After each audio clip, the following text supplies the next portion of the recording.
Ladies and gentlemen, we have a lot of news to go over in terms of what's happening in the markets today. There's a lot of headlines to cover, but first, Tom Lee says new all-time highs are possible this year for the markets.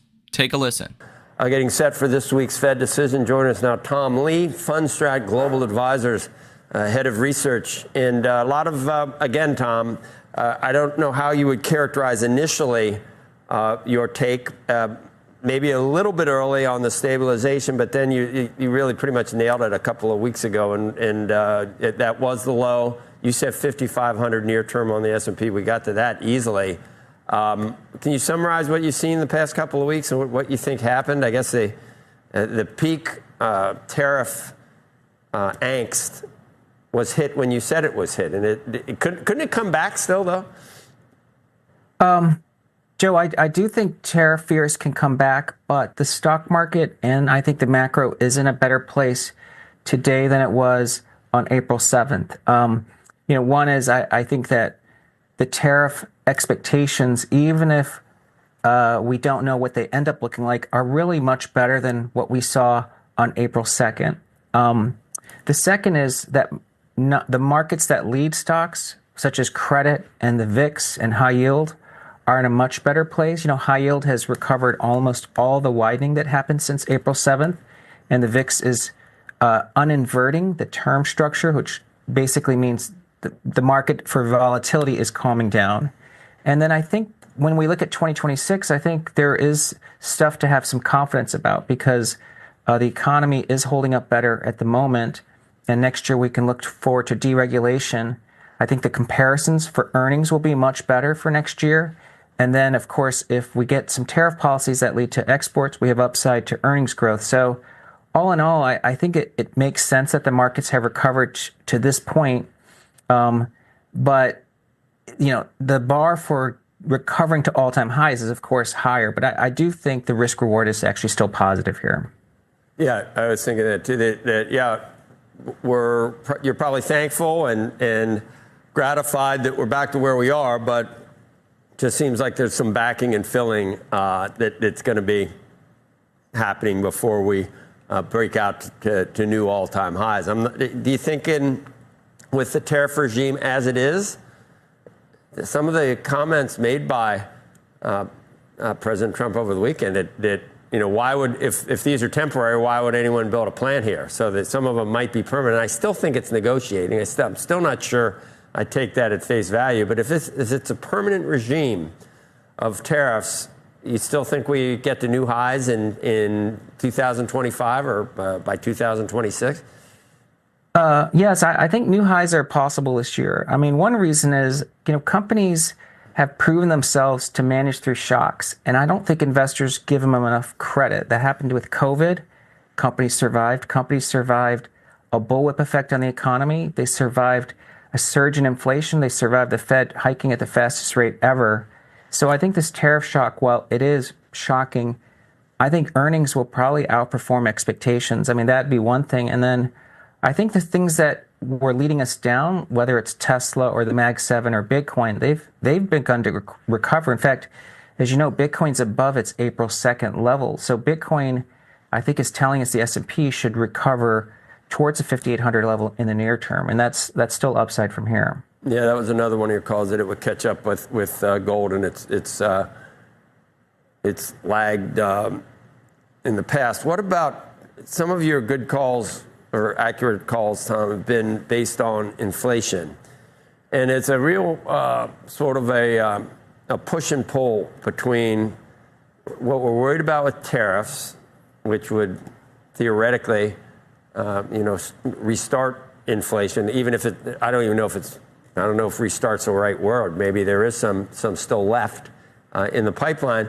But oil, I just always think that the most important factor in inflation, which ripples through everything, is oil. And you look at oil, and I think that could counteract a lot of what we see from, maybe even not only offset the tariff inflation, but actually be more important.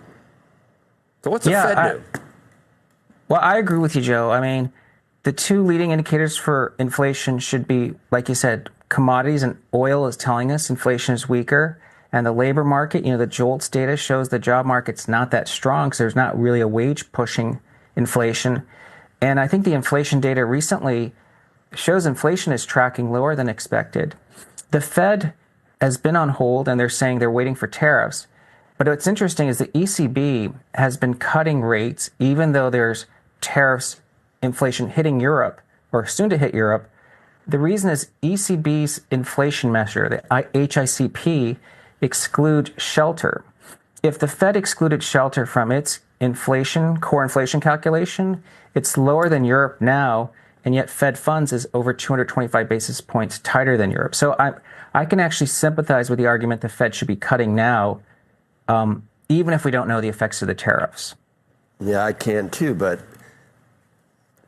this makes me wonder whether all of the job owning from President Trump kind of made it less likely that Powell would actually be able to cut. I don't know if that was his intention or not. It does set him up to possibly be the fall guy if we see no inflation and we do see a growth scare.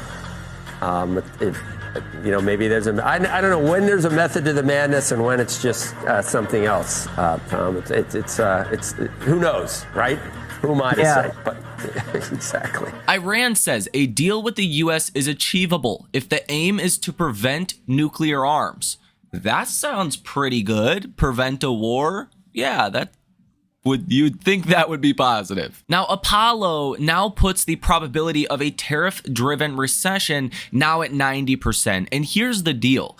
It looks like we're going to have a negative Q1. It looks like we're probably going to have a negative Q2. The question is, does the labor market hold up or does the labor market fail? Just like 2022. I mean, we had 2 negative quarters of GDP. That was a technical defined recession, but we did not have the dramatic weakening in the labor market. Does that happen this time around? That is the $1 million question. That will make the difference in the markets falling another 40 or 50% from here or rising another 20, 30-ish percent over the next year. Per Apollo, they say CEOs are in distress and consumers fear job losses amid stagflationary shock. Bank of America's CEO says research team does not see rate cuts this year due to sticky inflation. And you can see Trump's schedule today. Considering I'm expecting a pause on China tariffs to come relatively soon, Bill Ackman's calling for an extended pause on tariffs as well to really give time for negotiations. But there is a couple events today where Trump will be speaking in front of the press, and that's when you could get maybe a China pause announced. I'm optimistic. I don't know when it's going to happen, but it has to happen. Every day that it does not happen, you risk greater harm to the economy. So there's really no choice at this point. Now, Ken Griffin of Citadel said this about tariffs. Quote, people are not going to race to build manufacturing in America. With the policy volatility, you actually undermine the very goal you're trying to achieve. Apollo Global Management CEO Mark Rowan says Trump's tariffs have grounded things to a halt in the short term. Apollo CEO says what Trump admin is doing on tariffs is right, but the approach is wrong. S&P Global PMIs come in at 50.6 versus 51.2.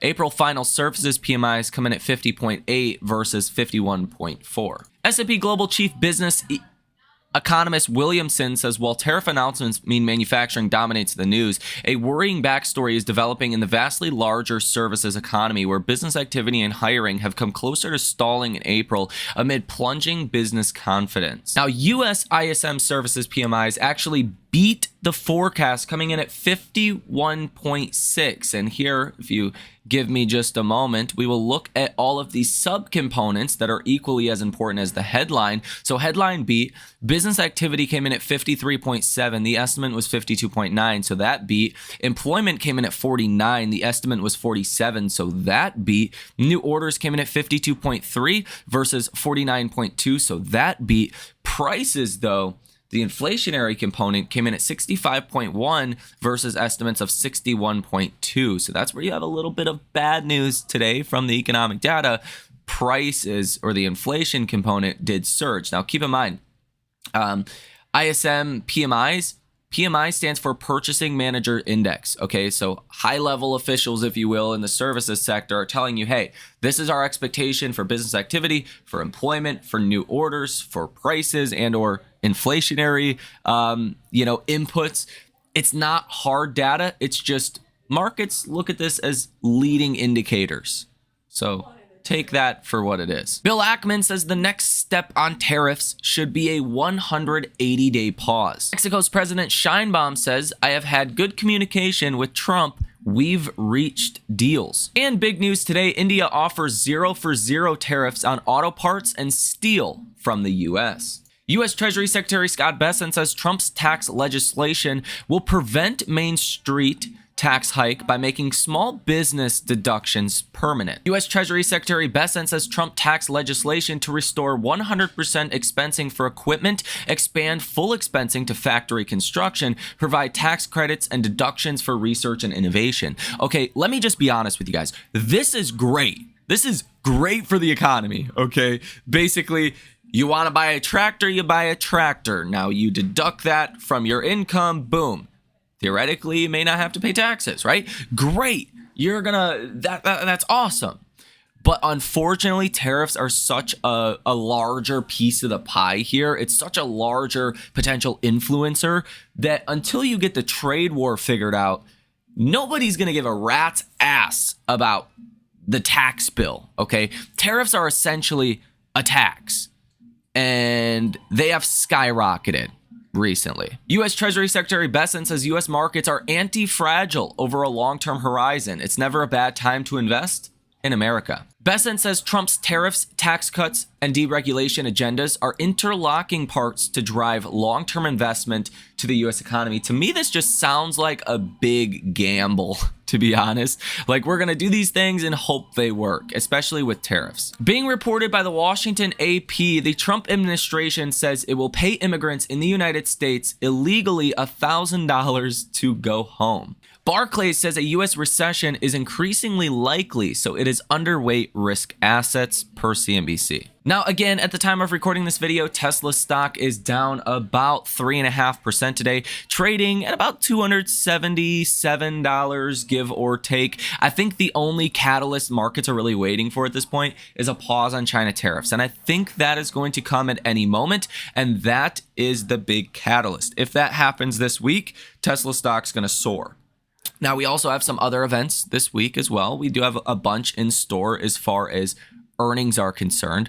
But the big catalyst is really Fed Jerome Powell on Wednesday. Now, as I talked about before, nobody's really expecting much of a change from Powell. So if we actually do get a change from Powell, like more dovish or more hawkish stance, again, I'm not expecting that. But if you do see a shift, especially since Q1 GDP was negative, maybe he takes a little bit more of a dovish approach, everyone's expectations of Powell being a non-event actually turns it into an event. So I think Wednesday, depending on what happens over the next 48 hours, could actually be a pretty substantial market moving catalyst. Now, today in after hours, we have earnings from Palantir, Hims & Hers, Ford, Realty Income, some others like Clorox. So yeah, earnings season not over by any stretch of the imagination. Tomorrow morning, Celsius, Datadog, Ferrari, Marriott Digital, and others in the morning. Tuesday, in after hours, Supermicro, AMD, Rivian, Tempest, Arista, Astra Labs, Upstart, Wynn, and Lucid. Wednesday, pre-market, Uber, Walt Disney, Novo Nordisk, Teva, Unity, Vistra Energy, some others. Wednesday and after hours, AppLovin, Carvana, ARM, Cleveland Cliffs, Axon, DoorDash, Dutch Bros, Oxy. Thursday pre-market, Peloton, Shopify, ConocoPhillips, Kronos, Warner Bros. Discovery, and Crocs. Thursday and after hours, The Trade Desk, Coinbase, Marathon Digital, Mercado Libre, Cloudflare, SoundHound, DraftKings, Affirm, and Wolfspeed. And then Friday pre-market, just a bunch of random companies. Again, as I've said before, it's more about sectors this week than it is about moving the S&P's market cap, right? Like moving the markets in general. ARM, maybe Uber, AMD, because of the AI story that's still very much embedded in markets, these could be stocks that could move the broader markets. Other than that, it's sectors like Datadog and Trade Desk, AppLovin, right? Software, Palantir, software, Hims and Hers, more of that retail kind of stock, okay? Some telehealthcare names, right? Cloudflare, cybersecurity, Shopify, consumer related. Maybe Amazon moves a little bit on that, okay? Novo Nordisk, Teva, right? What do they say about tariffs and about manufacturing, bringing that to the US? What impact will that have? Again, you could draw a lot of conclusions from individual earnings. Question is, how much do they move their sectors, okay?